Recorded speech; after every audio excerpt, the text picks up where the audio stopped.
Hello everyone. आप सभी का स्वागत है हमारे यूट्यूब चैनल पे। आज हम 10th क्लास का लेसन करेंगे source of energy.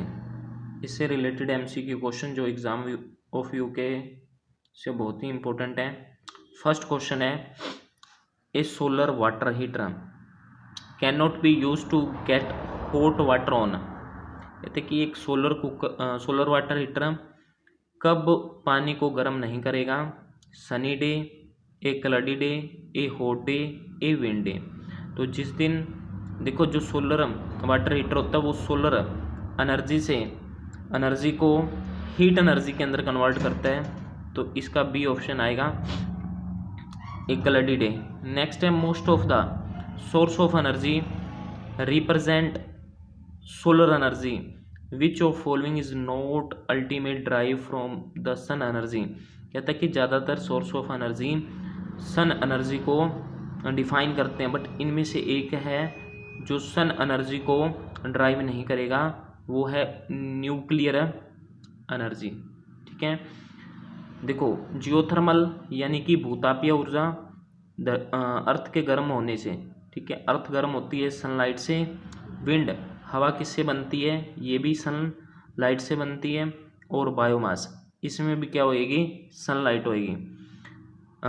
Third question है, a source of energy is one which, a good source of energy is one which, एक अच्छा ईंधन किसे कहा जाएगा? जिसकी क्लोरोफिक वैल्यू यानी जलने से ज़्यादा हीट पैदा करे, प्रोड्यूस नो और लिटिल स्मोक, जलने से थोड़ा बहुत भी धुआं ना पैदा करें, इजिली अवेलेबल आसानी से मिल जाए। तो इसका ऑप्शन आएगा all of this. Next question है बेस्ट डोमेस्टिक फ्यूल, घर के अंदर सबसे अच्छा ईंधन कौन सा माना जाता है उपयोग करने के लिए? डोमेस्टिक होता है जो हम घरों के अंदर यूज़ करते हैं। ठीक है, तो ये होएगा हमारा एलपीजी। अगर ये पूछ लिया जाए द लिक्विड डोमेस्टिक फ्यूल कौन सा है, फिर उसका आंसर आएगा कैरोसिन।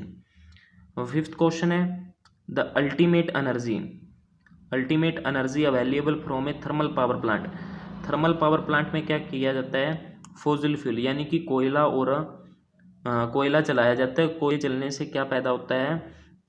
हीट पैदा होती है। उसी हीट से वाटर को गर्म किया जाता है, और वाटर गर्म होने से भाप बनती है यानी कि स्टीम बनती है, और उसी स्टीम को जब टरबाइन के ऊपर फेंका जाता है, टरबाइन मूव करता है, मैकेनिकल एनर्जी में कन्वर्ट करता है, और मैकेनिकल एनर्जी लास्ट में आपके किसके अंदर बदल जाती है? इलेक्ट्रिकल एनर्जी में, क्योंकि इससे जनरेटर लगा होता है।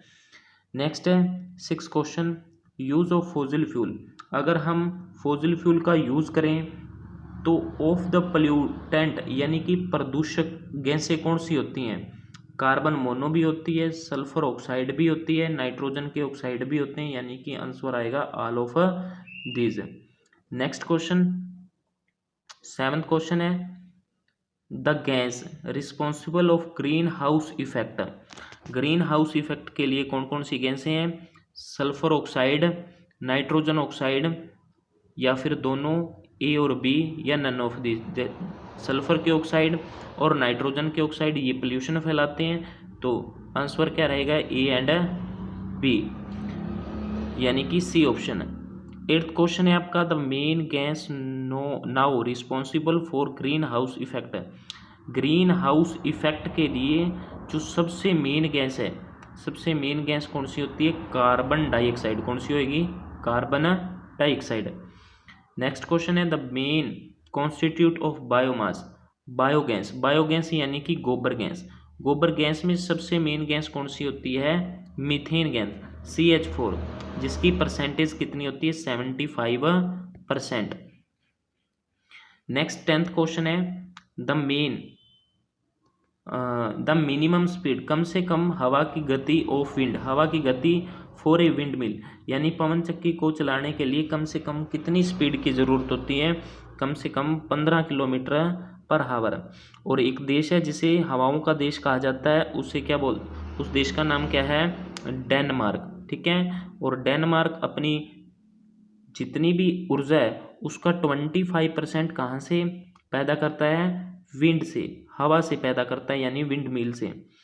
नेक्स्ट है सैलरी। सैलरी यानी कि गोबर गैस बनने के बाद जो गोबर निकलता है यानी उसे obtain from A biogas plant should be, उसे किसके रूप में यूज़ किया जाता है? यूज़ एज ए मैन्योर, खेतों के अंदर खाद के रूप में यूज़ किया जाता है क्योंकि इसमें नाइट्रोजन और फास्फोरस की मात्रा ज़्यादा होती है।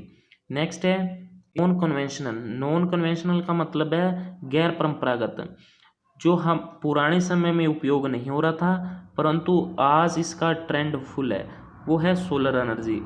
Solar energy two main part क्या है? इसके टू मेन टाइप हैं, सोलर सेल और सोलर कुकर। कई बार सोलर सेल का प्रिंसिपल पूछ लेता है, तो सोलर सेल किस प्रिंसिपल के ऊपर काम करता है? सोलर सेल सोलर एनर्जी को कन्वर्ट करता है इलेक्ट्रिकली में, और जो सोलर कुकर है वो क्या करता है? सोलर एनर्जी को कन्वर्ट करता है थर्मल हीट एनर्जी के अंदर।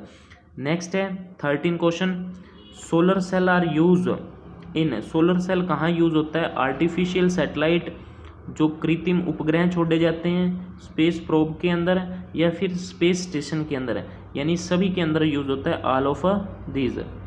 OTE, OTE का मतलब क्या है? ओशियन थर्मल एनर्जी, जो समुद्र की गर्मी से ऊर्जा पैदा होती है उसे OTE बोला जाता है। Can be harnessed if the temperature difference between surface layer and the deep sea layer. कहता है कि OTE जब पैदा होती है वो समुद्र की ऊपर वाली परत यानी ऊपर वाले पानी और नीचे वाले पानी इज नोट लेस देन, वो कितने डिग्री से कम नहीं होना चाहिए टेम्परेचर हर 2 किलोमीटर नीचे जाने पे? 20 डिग्री, यानी कि 20 डिग्री से कम नहीं होना चाहिए। नेक्स्ट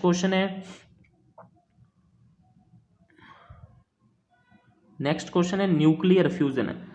न्यूक्लियर फ्यूजन, फ्यूजन का मतलब होता है जुड़ना। जब हल्के कण जुड़ते हैं तो इससे कौन से कण बनते हैं? भारी कण। हाइड्रोजन और हाइड्रोजन जब आपस में जुड़ेंगे तो हीलियम क्रिएट करेंगे, उस time lot of energy create होएगी, यानी बहुत ज़्यादा मात्रा में ऊर्जा निकलेगी, हीट ऊर्जा निकलेगी। उसकी वैल्यू कितनी होती है? 10⁻⁷ केल्विन के बराबर। नेक्स्ट क्वेश्चन है which of the following you consider to be a clean fuel. आप सबसे अच्छा ईंधन किसे मानते हैं? CNG को। बट CNG भी क्या करती है? पोल्यूशन क्रिएट करती है। बट दूसरे जितने भी आपको ऑप्शन के अंदर दिए हुए हैं इसके अकॉर्डिंग कोल, डीजल और पेट्रोल इससे कम पोल्यूशन क्रिएट करती है और इसीलिए इसे CNG को क्लीन फ्यूल माना जाता है। यूज ऑफ फॉसिल फ्यूल काज, अगर हम फॉसिल फ्यूल यानी कि कोयला और पेट्रोलियम का यूज़ करते हैं तो उससे क्या क्या चीज़ें हो सकती हैं? एसिड रेन होती है, ग्रीन हाउस इफेक्ट होता है यानी कार्बन डाइऑक्साइड की वैल्यू बढ़ती है, पोल्यूशन बढ़ता है, ऑल ऑफ दीज, यानी कि ऑप्शन क्या आएगा आपका? All of these. Next question है the fraction of sun energy. Sun energy receive on the earth is about, कहता है कि धरती के ऊपर जितनी ऊर्जा सन की पहुंचती है उसमें से कितने परसेंट अर्थ के ऊपर आती है? 47%। कितनी आएगी? 47%। बाकी जो भी ऊर्जा होती है उसे कौन ऑब्जर्व कर लेता है? अर्थ का एटमॉस्फेयर। नेक्स्ट क्वेश्चन है a moderator use in the nuclear reactor के अंदर कौन सा मॉडरेटर यानी कौन सा फ्यूल यूज किया जाता है? यूरेनियम 235। विच ऑफ नहीं नेक्स्ट इसका आंसर आएगा, यानी मॉडरेटर का काम न्यूक्लियर रिएक्टर के अंदर मॉडरेटर यानी रिएक्शन को कम करने का काम कौन करता है? Heavy water. नेक्स्ट है which of following good fuel is a good fuel. सबसे गुड फ्यूल किसे माना जाता है? वो भी न्यूक्लियर के अंदर है, न्यूक्लियर रिएक्शन के अंदर यूरेनियम 235 को। नेक्स्ट है the solar sun source of sun energy. Source of sun energy किस टाइप की एनर्जी है? देखो, बर्निंग ऑफ हाइड्रोजन या fusion of hydrogen nucleus.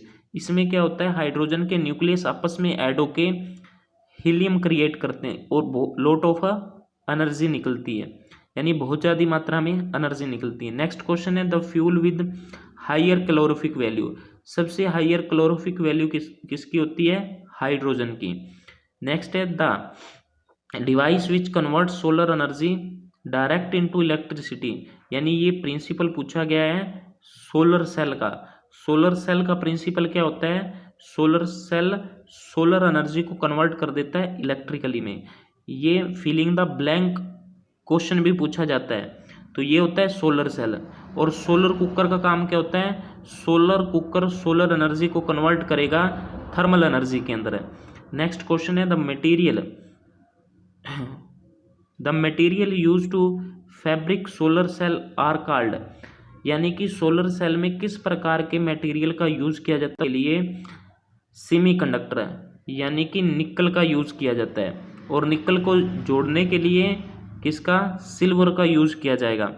Last है आर्टिफिशियल सैटेलाइट या space probe which of following as the main source of energy, यानी कि जो सोलर सेल होते हैं, आर्टिफिशियल सैटेलाइट होती हैं या स्पेस प्रोब होते हैं, वो कौन सी ऊर्जा का उपयोग करते हैं? सोलर एनर्जी का। अगर आपको वीडियो अच्छी लगी तो सब्सक्राइब करें, लाइक करें, कमेंट करें। थैंक्स।